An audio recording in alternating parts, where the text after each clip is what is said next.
How did you first find out about the explosion? Well, I was actually in Ireland.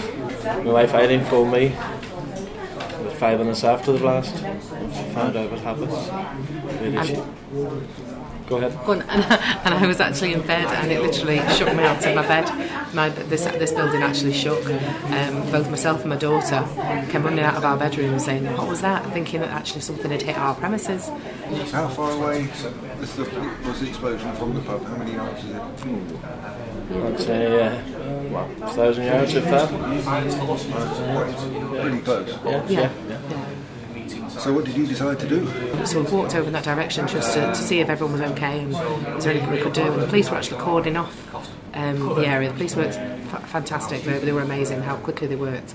And I was actually at the back. I hadn't seen the extent of the damage. I'd just seen the damage on the bungalows, which was severe in itself. And the police were saying, right, we've got to evacuate this area. So the houses we were stood at were all of a sudden being evacuated as well. They were moving the cordon back quite a distance. And I said to the police, if you want, send people to the pub. Because they were going to send them to Fiddler's Lane and they were going to send them to Caddy's Head. I said, we'll send them to the pub. So I ran back to the pub, walked in my back door, and by the time I got to the front door, I've got people waiting at the front door to come in. Local shops, did they chipped in as well? They did well. I mean, somebody went down to the co-op and came back with carrier bags full of biscuits, bread, milk, tea and coffee. The local shop on the square. He also gave us milk and juice for the children, which I thought was absolutely lovely. The owner of the local chippy, the Great Rock, who always closes on a Tuesday. He never opens on a Tuesday; it's their day off.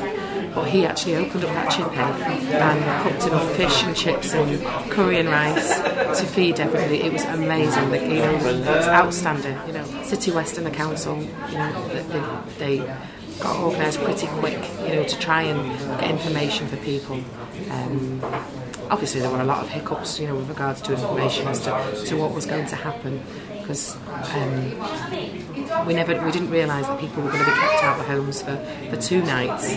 They worked really well getting hotel accommodation for people that needed it, and it was amazing just how quickly everyone pulled together to get everything sorted. Do you think there's any lessons that the council or the fire and rescue people could learn from what's happened?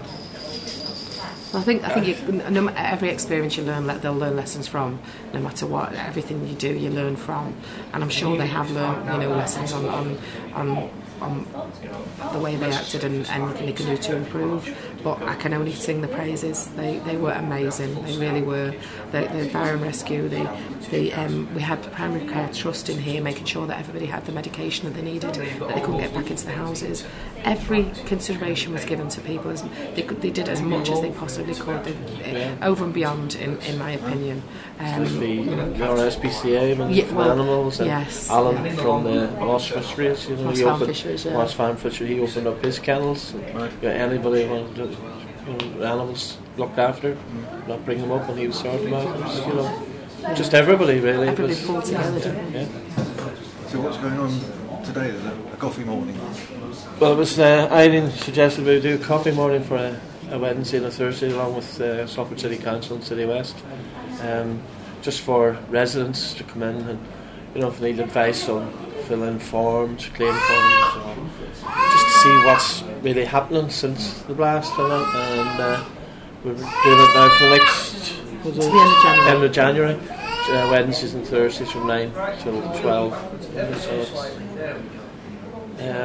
just so people can get in and have a chat and try and swap stories, I suppose, and do whatever. And the councillors local councillors, Christine Hudson and Joe Keenan, that have been coming in as well. Does people still need help? Yes, yeah.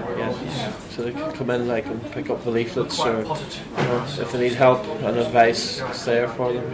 It's important that people realise that the help's there for them and that they haven't been forgotten, because Whereas, obviously it was like, one day's newspaper or a few days' newspaper reports. The blast is still affected. It's affected them for weeks and weeks, and will still affect them for weeks and months and years to come.